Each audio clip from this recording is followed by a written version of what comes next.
Graças a Deus. A paz do Senhor, irmãos.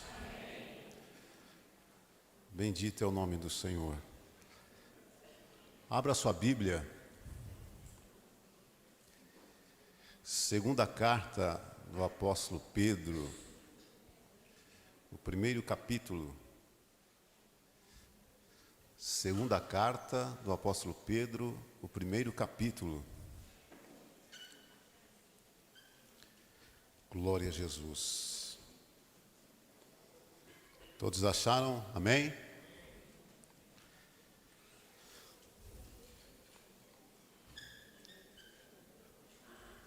Versículo 10. Primeira carta, desculpe, irmão, segunda carta do apóstolo Pedro, capítulo 1 e versículo 10. Portanto, irmãos, procurai fazer cada vez mais firme a vossa vocação e eleição. Porque, fazendo isto o quê? O que nós vamos ver durante o capítulo, nunca, jamais tropeçareis. Amém? Nunca, jamais tropeçareis. Existe uma possibilidade do crente viver sem tropeços, sem tropeçar.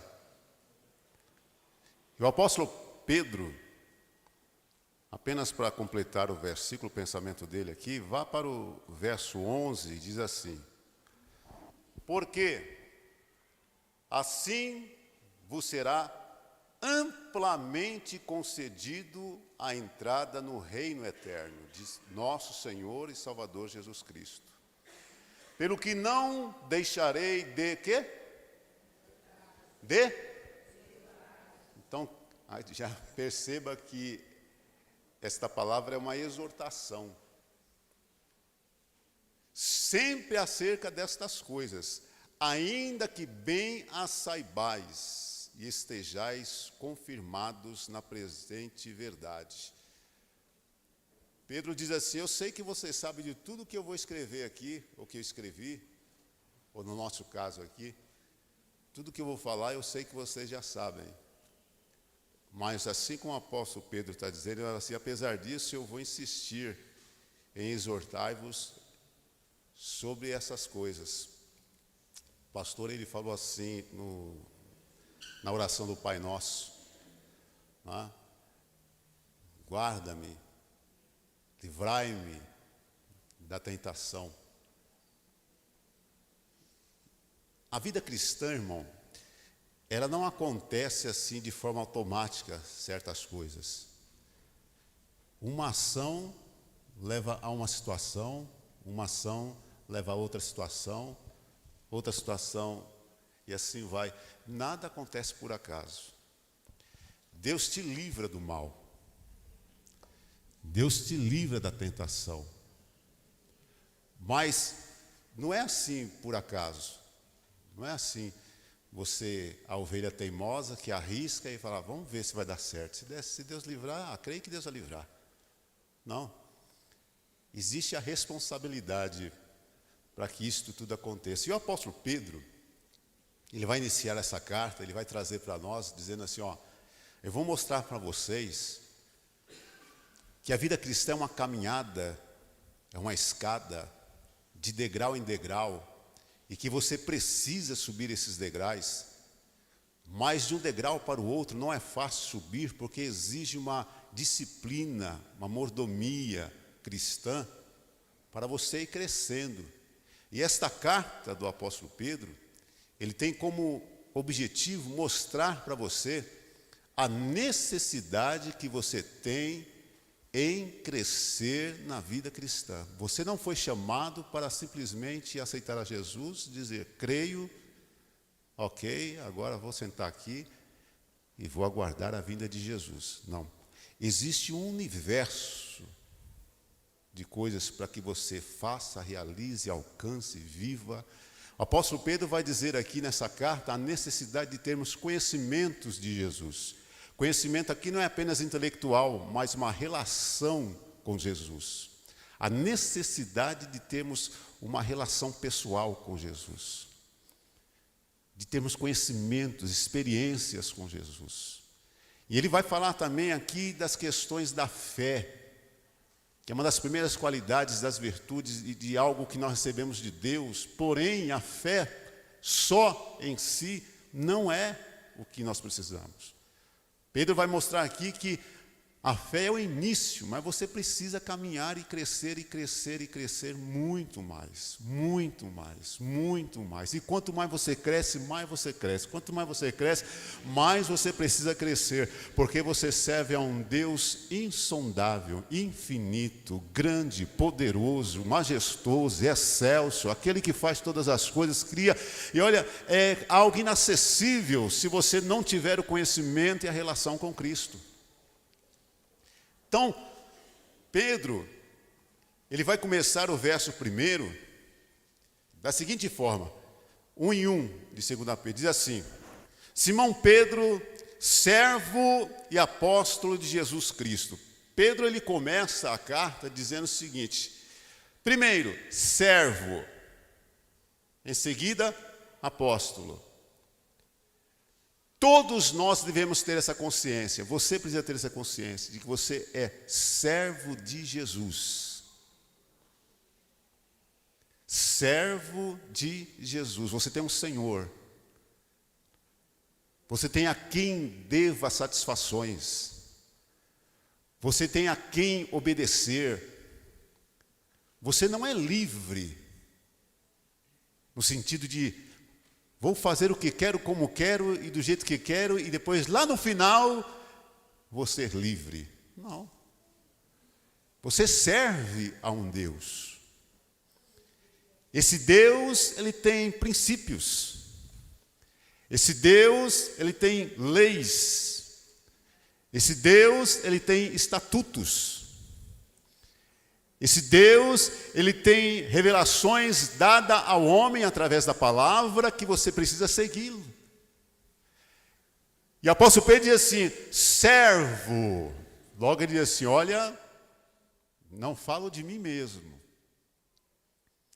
E logo em seguida, ele vai falar apóstolo de Jesus. Ele usa de uma autoridade dizendo, e o que falo também não é de mim mesmo, sou enviado. Estou credenciado por Jesus para que eu traga a vocês e fale a vocês o que vou falar agora. Não é qualquer palavra, não é qualquer pessoa que me mandou. Eu não estou aqui usurpando uma posição, não. Alguém me enviou, nada mais, nada menos que Jesus. E ele se reveste dessa autoridade. E ele então ele vai descrever aqui, aos que conosco alcançaram a fé. A fé aqui do evangelho, do conhecimento, da graça. Igualmente preciosa. E não é uma qualquer fé. Ela tem valor.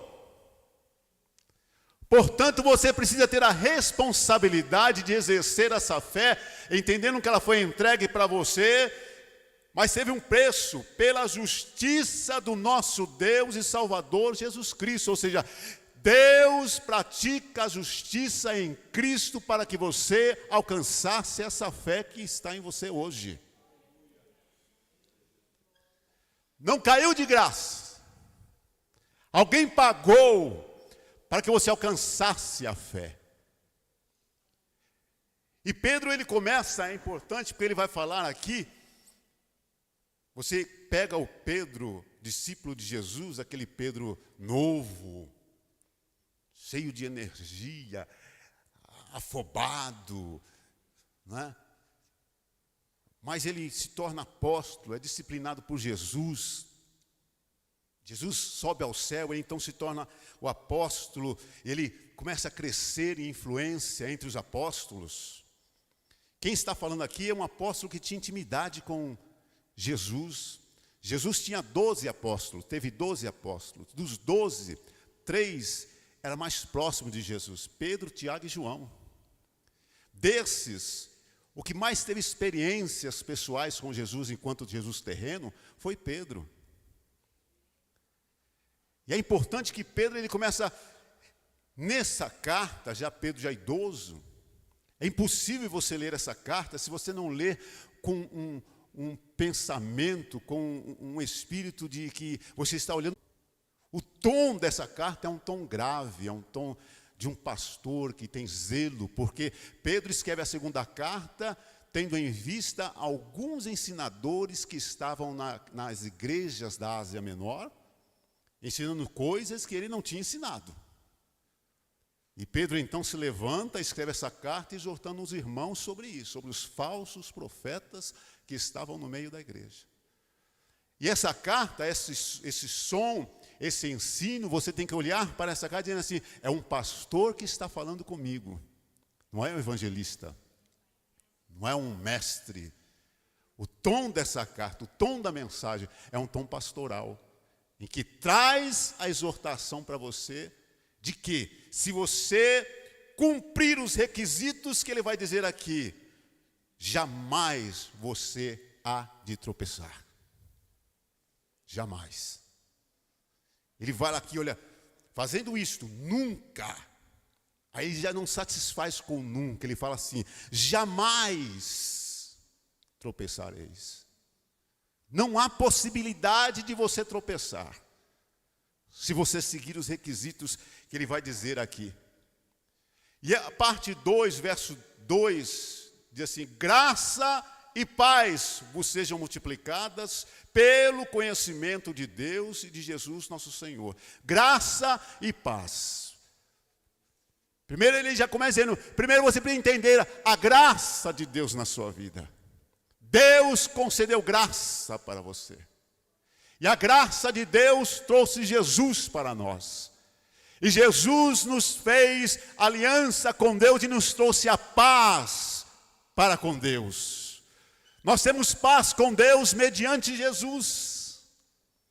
E Pedro vai dizendo, olha, servos de Deus, a graça que está em vocês e a paz que está em vocês vem de Deus e de Jesus. E você precisa ter conhecimento desse Deus e desse Jesus.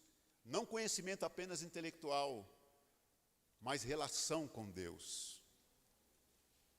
Meditação na palavra, oração, piedade, santificação, cuidado, zelo, ser vigilante, jejum, palavra, crescimento, disposição para ser cheio do Espírito, disposição para ouvir a palavra, disposição para ouvir o Espírito Santo falar com você, disposição para você sentir, perceber aquilo que o mover do Espírito, como que ele está na sua vida, na vida da igreja, na vida do dia a dia.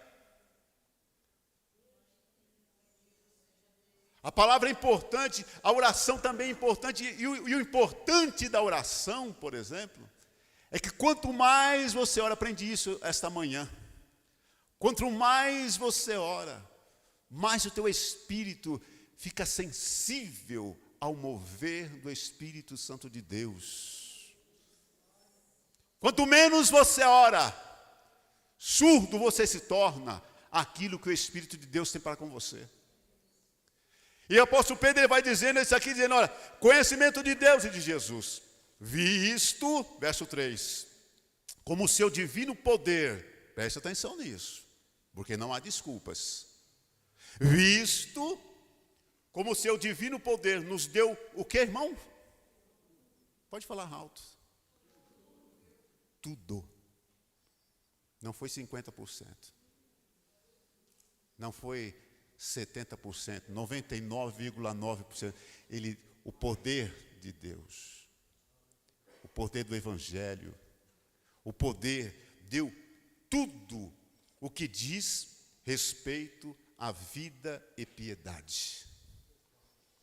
Tudo que você precisa para ter uma vida, respeito à sua vida cristã e a piedade, ou seja, o que é piedade? Os cuidados, zelo. O poder de Deus te capacita para isso. Não há desculpa para você dizer, eu não consigo isso. Você não consegue mesmo. Mas o Espírito Santo que habita em você te capacita para você viver uma vida de piedade diante de Deus. E o apóstolo Pedro vai dizendo então aqui, olha, pelas quais, a respeito da vida pelo conhecimento, verso 4, pelas quais ele nos tem dado grandíssimas e preciosas promessas, para que por elas fiqueis o quê? Participantes da natureza divina. Há promessas, grandíssimas promessas de Deus para a sua vida, para que você se torne participantes da natureza de Deus. Ou seja, Deus promete para você que se você piedosamente o buscá-lo, haverá forma de você buscar a santidade de Deus, a justificação de Deus, ser cheio do Espírito, ser guardado por Ele, ser zeloso, a capacidade de Deus para que você tenha discernimento de Espírito. Tudo o que você precisa para viver uma vida cristã vitoriosa, Deus tem dado para você, e a promessa de Deus para a sua vida, a palavra de Deus.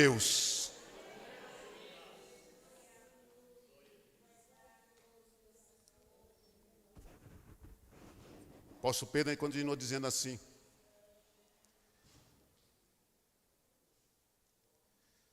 havendo escapado da corrupção que pela concupiscência há no mundo. Ele fala que é para aqueles que escaparam do mundo. Pedro está dizendo aos crentes: você não pertence mais ao mundo. Você escapou do mundo. Você foi salvo do mundo. Você foi arrancado do mundo.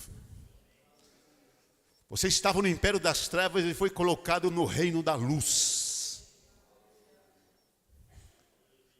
Você foi alcançado por Jesus. Você é servo de Jesus. Tem pessoas, você já percebeu que tem pessoas que eles, e é normal, e graças a Deus por isso, precisa ser assim.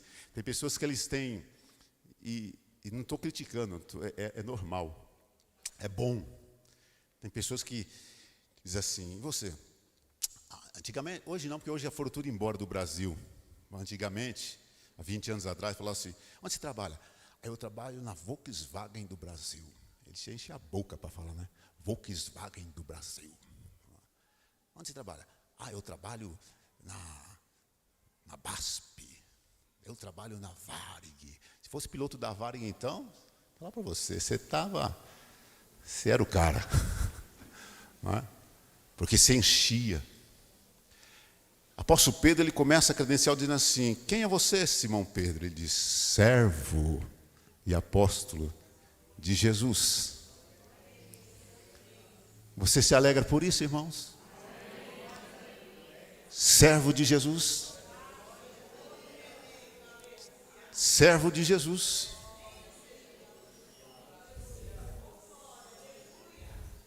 Esse dia estava pensando, quem é Jesus? Estava lendo, aliás, olhando na internet e vendo uma imagem, um cientista, um astrônomo comentando, ele diz assim, olha,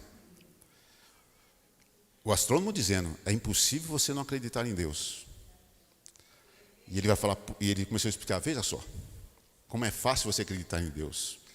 O Sol é uma estrela de terceira grandeza, você imagina como que é a primeira então. Terceira grandeza. A luz do Sol para chegar à Terra são 9 minutos que dura, sendo ali andando mais de 300 quilômetros lá, é por segundo. Segundo, agora esqueci. Por segundo. É algo assim assustador. 9. a segunda estrela mais próxima da Terra, já que a primeira é o Sol, a segunda estrela mais próxima da Terra, a luz para chegar aqui dura 4,1 anos. Luz para chegar aqui. Sabe o que é isso? Não, você não sabe. Você não tem nem ideia do que é isso. Já que 1 ano-luz é algo absurdo. E ele falou assim, então existe a possibilidade de a estrela que há 1000 anos atrás ela soltou essa luz. E você está vendo essa luz agora.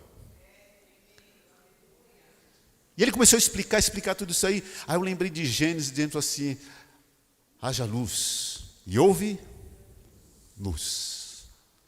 Haja separação das águas. E houve separação. Eu falei, Jesus, tu és tremendo, Jesus. Tu és tremendo, Jesus.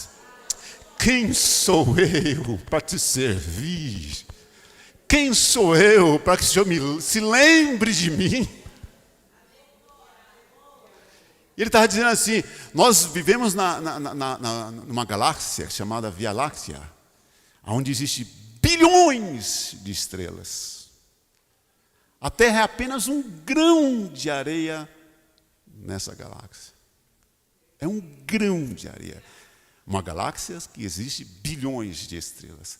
Ele falou, porém, no universo, existem bilhões de galáxias, que existem bilhões, contém bilhões de estrelas. Eu falei, parou, desliguei a internet, não dá.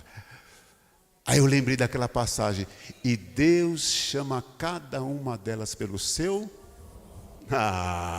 irmão...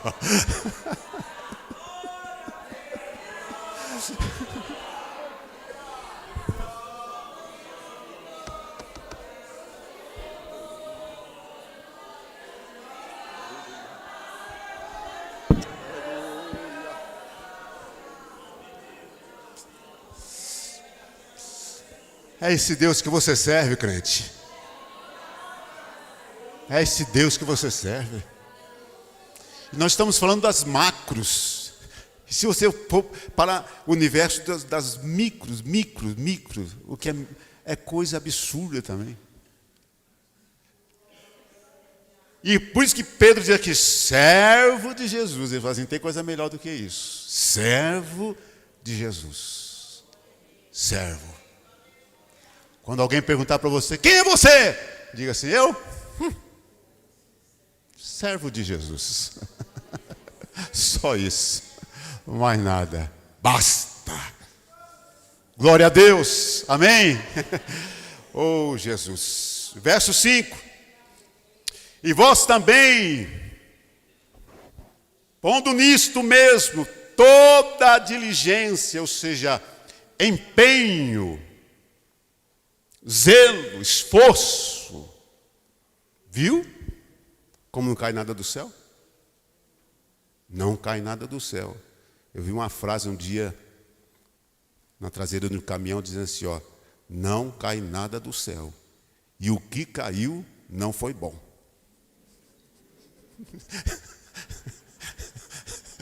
Você entendeu? E Jesus falou isso mesmo. Eu vi quando você caiu lá do céu. Nada cai do céu. E o que caiu não foi bom. Então diz assim a palavra do Senhor.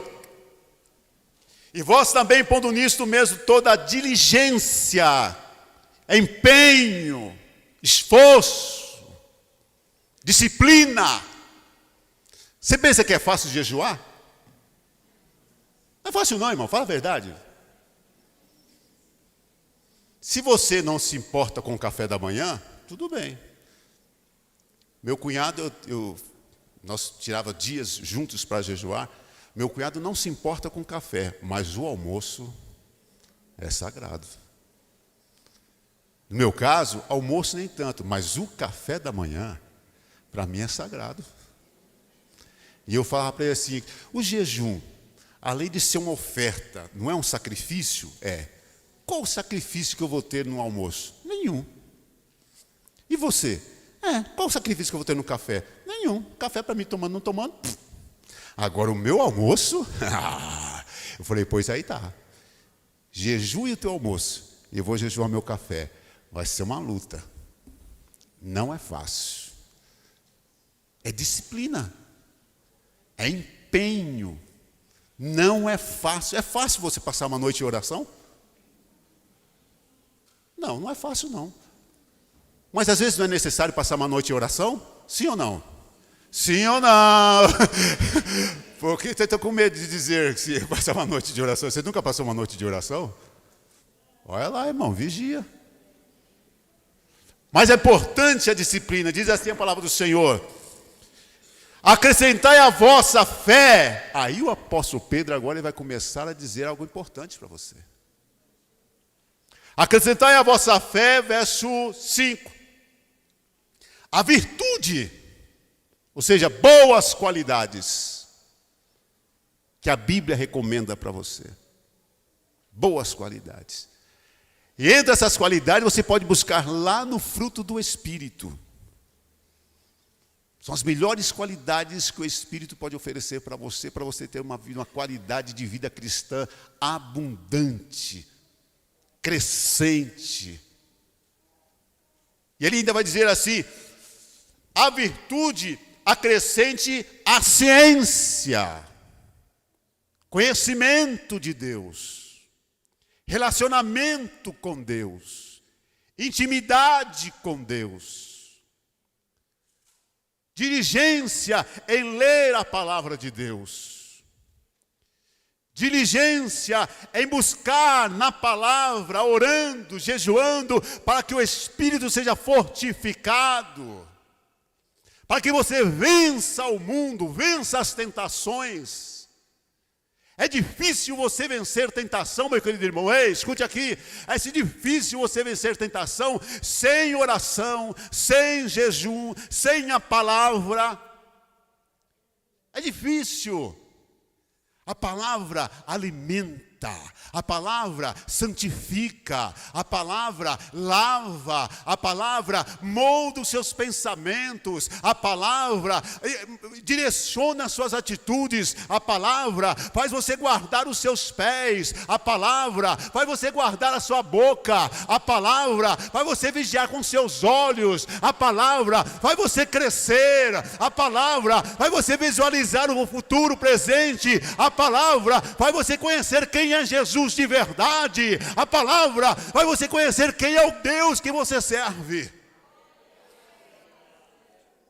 Quando isso acontece, e então você mistura isso com oração, irmão, você vem na segunda-feira, na oração da manhã, e você vem correndo, se dobra o seu joelho aqui 6 horas, quando dá 5 para 7, que começa a cantar o corinho, você fala assim: mas já acabou a oração? Não, mas tinha mais aqui ainda. Tinha mais, o Espírito Santo estava dando muito mais, estava fluindo. Qualquer dia eu vou fazer uma surpresa para vocês, surpresa boa, concernente ao nosso pastor, que ele nem ele sabe também, que tem a surpresa para ele. Mas para você ver como flui. Eu tenho um tesouro guardado em casa. E você vê como que flui. Quando a palavra e a oração, elas se misturam. E aí, meu querido, você se torna um gigante espiritual. E aí sim você tem a possibilidade de orar o Pai nosso que estás no céu, santificado seja o seu nome, venha a nós o seu reino, seja a sua vontade, assim na terra como no céu, por nosso cada dia nos dá hoje, e vem e livra-nos do mal, e é verdade, tudo isso. Mas cheio do Espírito, cheio da palavra, cheio da oração, cheio da intimidade, cheio do contato com Deus. E Pedro vai dizendo ainda aqui, olha, acrescentai a virtude a ciência, que é o conhecimento. E com isso vem o quê? A temperança. É uma escada que vai acontecendo. Você começa a estar equilibrado, mais sadio. O crente tem seus altos e baixos, mas ele tem a média. E cuidado com a sua média. A média sua tem que ser alta. Porque o corte, a nota de corte para entrar no céu é alto. Concurseiro sabe que é nota de corte, né? É alta. E o crente às vezes está lá em cima, às vezes está lá embaixo, às vezes está lá em cima. Isso é ok, mas existe uma média. E essa média tem que ser alta. Esse equilíbrio na vida espiritual. Você não pode estar na ceia hoje e domingo, na próxima você não venha, porque. Não, você não pode estar no culto, você não pode estar pregando hoje, buscando a Jesus, conhecendo Jesus, e um mês conhece Jesus, no outro mês você não conhece mais nada. Um mês busca a santificação, e no outro mês é só podridão. A temperança traz esse equilíbrio para você. Ser equilibrado. É importante porque Pedro vai dizer assim, olha, a temperança vem a paciência. Gera paciência. Porque tem conhecimento, sabem o Deus que você serve, tem o equilíbrio, gera paciência, saber esperar, gera resiliência, suportar a luta, a prova, sabendo que o Deus que você serve é um Deus fiel que não mente. E ainda diz assim, olha, a paciência, a piedade. Espera pacientemente. Mas não relaxa, não. Piedade quer dizer cuidado, zelo. Você está esperando, mas também está zelando. Está esperando, mas está se cuidando. Está esperando, mas está lá sendo fiel. Não desanima, as tentações vêm, as lutas vêm, as palavras negativas virão, tanta coisas que pode querer te desviar do foco, mas você é piedoso. Você mantém o foco em Cristo Jesus, autor e consumador da sua fé. Você não tira o foco. Lutas virão. E se acabou a sua agora, se prepare porque já vem outra. Ai, já está profetizando mal, não fez mal não, irmão. A vida é assim mesmo. Aqui nós somos a igreja militante. Os que já dormem no Senhor, lá formam a igreja triunfante. Mas nós estamos aqui militando na fé.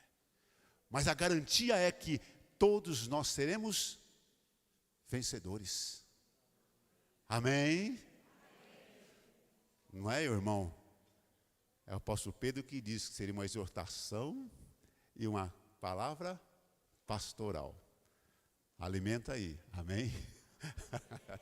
Eu não tenho medo de pregar, não. Passou essa fase minha. Outra coisa, paciência, a piedade. E a piedade, o amor fraternal. O zelo te leva ao amor fraternal. Você zela de você, mas também zela do teu irmão. Você cuida dele. Você, irmão, vamos, se esforça aí. Está difícil, está mesmo, para mim também está difícil, mas vamos lá, caminha, vamos. Essa semana eu mandei umas mensagens para uns irmãos aí, falei, rapaz, cadê você, irmão? E os irmãos começaram a falar, ô, Eliezer, estou em tal canto, rapaz, aparece domingo na igreja, quero te dar um abraço. E eu estou vendo um bocado deles aqui hoje. Glória a Deus. E eu quero dizer para você que veio aqui hoje, que eu convidei, estou feliz, viu? Te amo em Cristo Jesus, você sabe disso. Esforça-te. Não deixe, tem que ter esse amor fraternal, irmãos. Pedro vai dizer assim, que o zelo, a piedade, leva ao amor fraternal. Leva você a cuidar, a zelar do seu irmão. A caminhar junto. A dizer, olha, vamos caminhar junto, irmão. Manda, fala, ora, intercede. Vamos caminhar junto. É importante porque a piedade paternal e o amor fraternal, aí sim vem a caridade. Estamos no verso, fecha aí não, irmão. Verso 7. A caridade. Que esse é o amor altruísta, o amor de Deus, que está além do amor fraternal. Além do amor fraternal. É o amor que nos une. Esse amor que faz nós estarmos aqui unidos nesta manhã, nessa noite. Esse amor que trouxe você aqui, esse amor que faz com que você tenha zelo por você mesmo. amor a Deus, amor concedido pelo Pai, derramado no seu coração pelo Espírito Santo de Deus. E Pedro vai dizendo ainda assim, olha, por quê? Verso 8. Se em vós houver e aumentarem.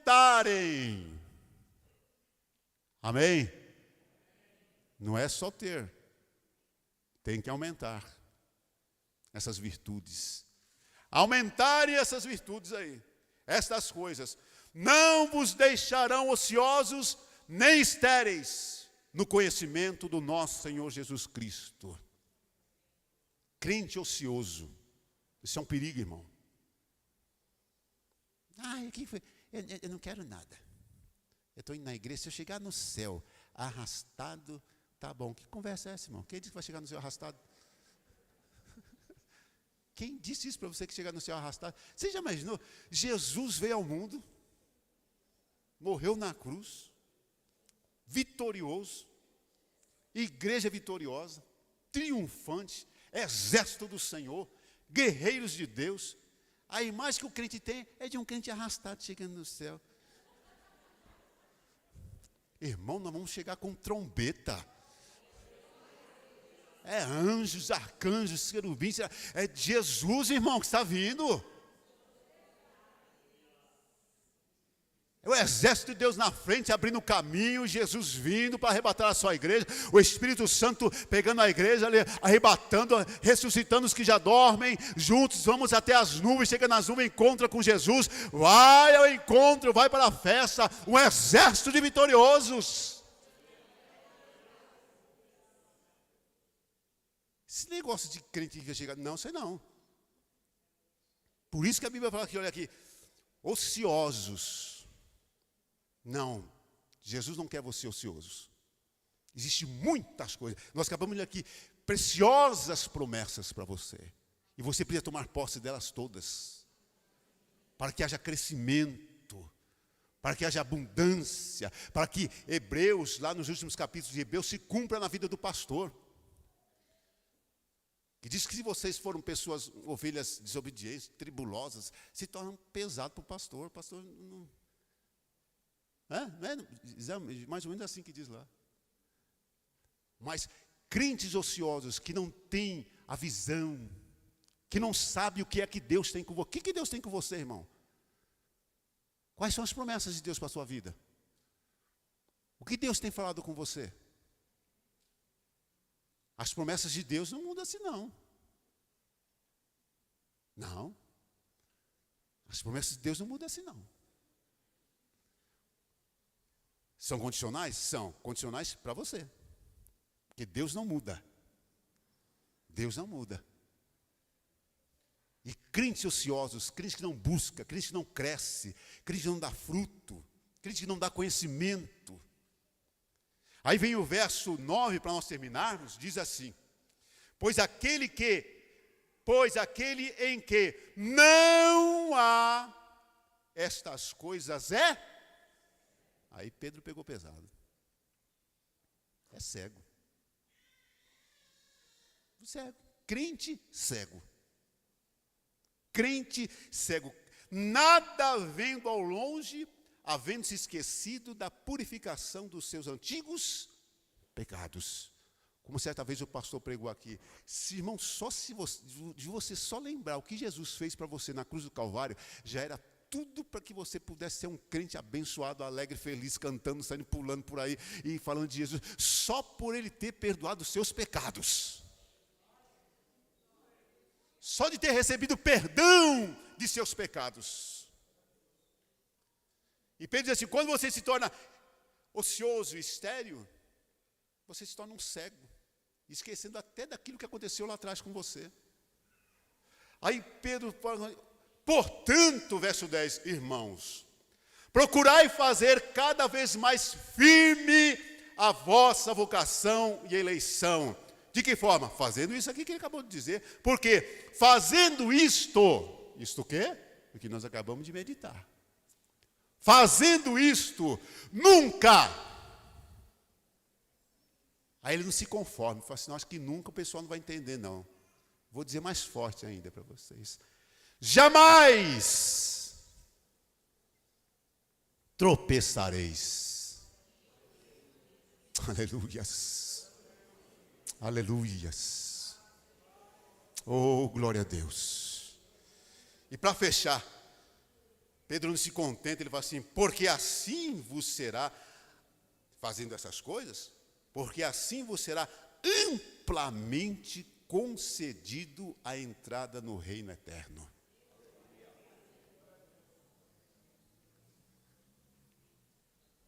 Pedro fala assim, olha, jamais tropeçareis, e mais, as portas do reino serão amplamente abertas para você. E outra coisa, irmãos, ele diz assim,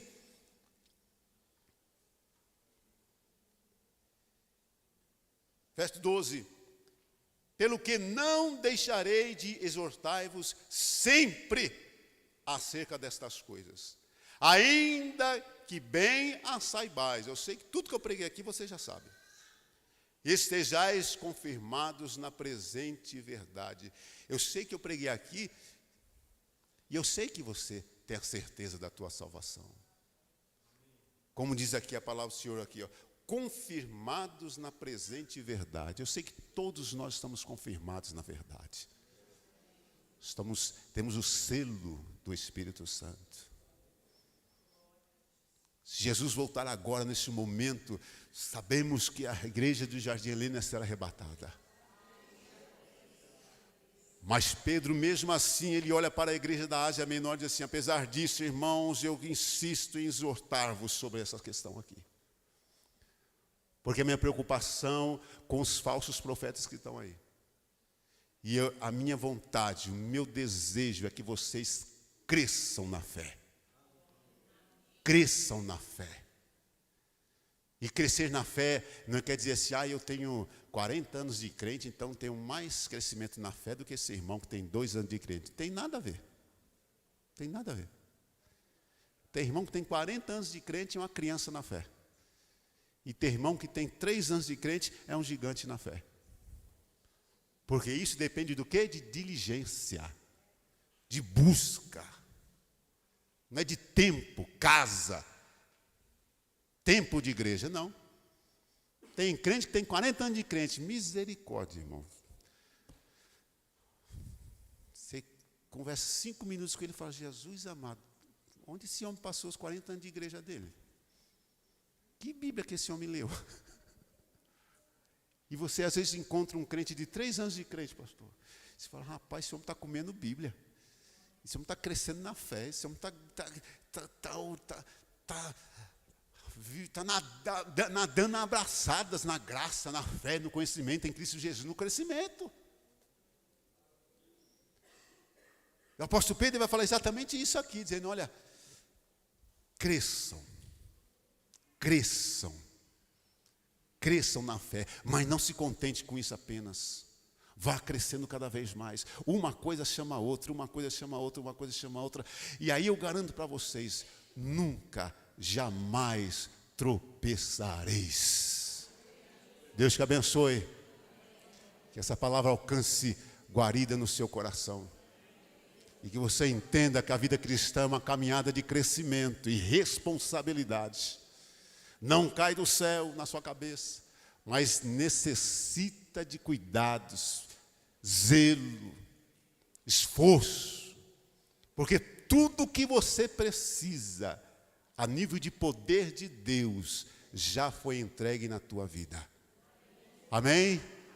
Incline tua cabeça. Pai, em nome de Jesus, nós te louvamos por isso. Nós te bendizemos, porque a tua palavra fala, exorta, consola, edifica, dirige, direciona o rebanho. E nós acreditamos que tu és um Deus que nessa noite tem falado de várias formas, nas suas manifestações nessa noite. Meu Deus, que o coração que esteve aberto para a Tua palavra seja alcançada com esta palavra e haja fruto, frutifique, que cresça, Senhor, guardando a Tua igreja neste lugar, guardando, edificando, que haja o crescimento necessário para que nós possamos, no dia final, Senhor, lhe encontrar, Senhor, Deus, edificada como noiva, meu Deus, sem nenhum defeito, sem nenhum, Senhor, deformação, mas santa diante de Ti. Nós te louvamos por isso em nome de Jesus. Amém.